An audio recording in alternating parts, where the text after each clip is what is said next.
Hello, everyone. Pete Byrne, WSBT 22 Sports, joined as I am every week by Tyler James, co-publisher of Inside ND Sports. Tyler, we have made it to the end of the regular season, at least the home portion of it. It flies, doesn't it? Yeah, sure.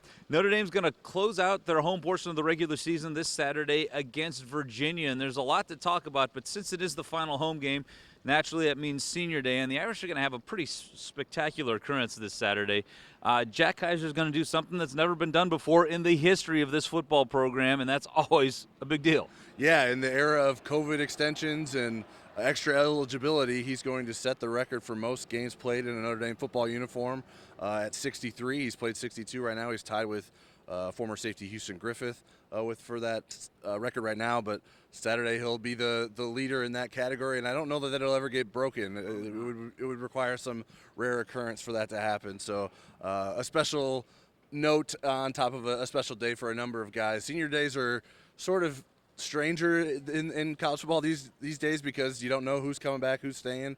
There's a little more ambiguity with that, but Jack Kiser will be done, and his last game, at least in the regular season at Notre Dame Stadium, will be a record-breaking one. And this is kind of an interesting Senior Day because this senior class was not recruited by Marcus Freeman, but they've played a majority of their careers under Marcus Freeman, and they have a chance to go out doing something pretty special. I mean, I think this group might go down as one that people talk about for a while. Yeah, absolutely, and I think a lot of what that conversation will be determined over the next month or so. You know what I mean? How Notre Dame finishes this regular season, what it can do with the playoff possibility, and obviously they could be the first team to host a playoff game in Notre Dame Stadium if they are able to get ranked that high. So a lot of firsts that can still come for this team and sort of be a foundation of what's to come with this program under Marcus Freeman. We're going to talk about that in just a minute. Right now, I'm going to take you closer into this Saturday's game. And one guy who won't be on the field, unfortunately, if it is the final home game, is Howard Cross. Came out of the Florida State game with an ankle injury. It doesn't sound like it's incredibly serious, but serious enough that it's going to prevent him from playing. Yeah, and I think we're at the point of the season now where if there's a guy as important as Howard Cross is that you can get by without, you sit him out and make sure that he gets his recovery and is in a position to help you down whatever comes next. So I think that's probably what they're doing with Howard Cross this weekend. It will be a loss without him, obviously one of Notre Dame's best defensive linemen. But the good news is Donovan Heinisch is coming off arguably his best game. I don't even know if it's arguable. I think probably definitely his best game as a Notre Dame player with a couple of sacks.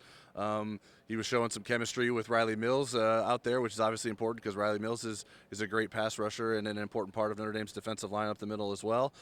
So Notre Dame should be fine, especially against a Virginia team that's not necessarily mighty on the offensive line. So I think Donovan Heinisch will have some more opportunities to increase his role and prove himself and maybe find a way that he can contribute once Howard Cross comes back as well. And on the other side of the ball, another guy who I think we would agree had his best game, maybe not of his career, but certainly of the season, was Mitchell Evans. And he's obviously been slowly coming back from a knee injury.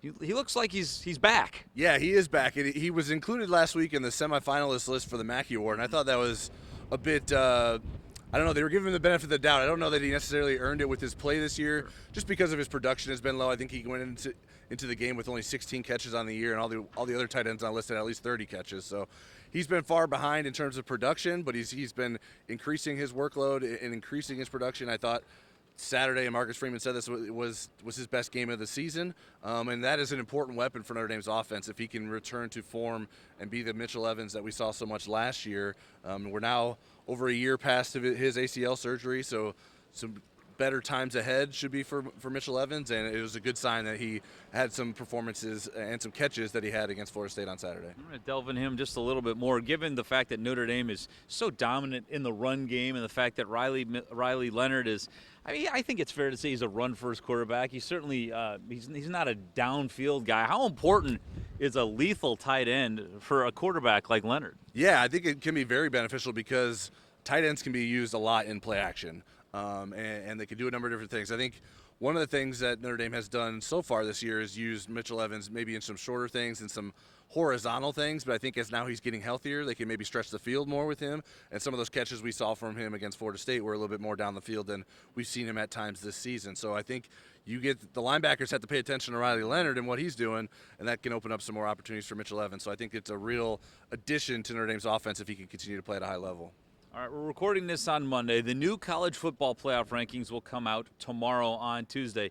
AP and coaches poll don't matter anymore, but they do give us an indication. And Notre Dame obviously jumped a couple spots in both because teams in the top 10 lost. I first want to talk about the rankings, the yet-to-be-named rankings. Do you feel like Notre Dame probably jumps a little this week? I think that they do. I think so too. I think the teams that lost don't have quite enough on their resume to stay above Notre Dame. We're going to continue to learn like how much the Northern Illinois loss is held against Notre Dame, and that's something that I think is probably going to evolve too. The more Notre Dame has on its resume, the more you can look past that. The unfortunate thing for Notre Dame is that it doesn't have a lot of marquee wins that it can add to its resume, but those wins from earlier in the season can continue to look better based on the results that happen across college football. So I think Notre Dame is in a position to keep moving up with some wins, with the way other teams are going to have to play each other throughout the season.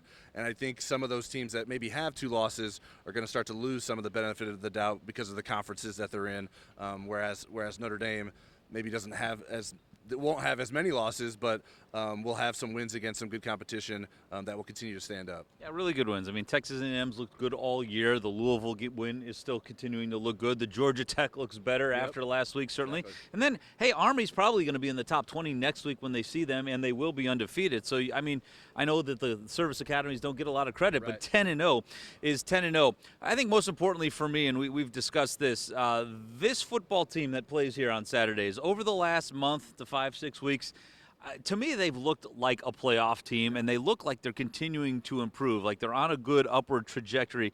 I'm curious how you see it and how you feel about this closing stretch. Yeah, it does feel like this Notre Dame team is owning its games. Like it's taking control, it's exerting its will, it's doing things that the other team doesn't want it to do, and the defense is playing really, really sound as well. And so it's a good combination. The way the offense has continued to develop and the defense has sort of maintained itself, and that was key for the defense because they've had some injuries, and the fact that they've been able to do that has been so important, and the offense has continued to take steps. Now, they're not giant leaps, but they're steps that are important that can continue to build towards the playoff, and I think the conversation, obviously Notre Dame's got to take care of business, but the conversation becomes not does Notre Dame belong in the playoff, but how many teams in the playoff can Notre Dame beat? And I think we'll start to learn more about that in the next few weeks. Sure, and perhaps can they move up enough spots to get one more game in here after this Saturday. Absolutely.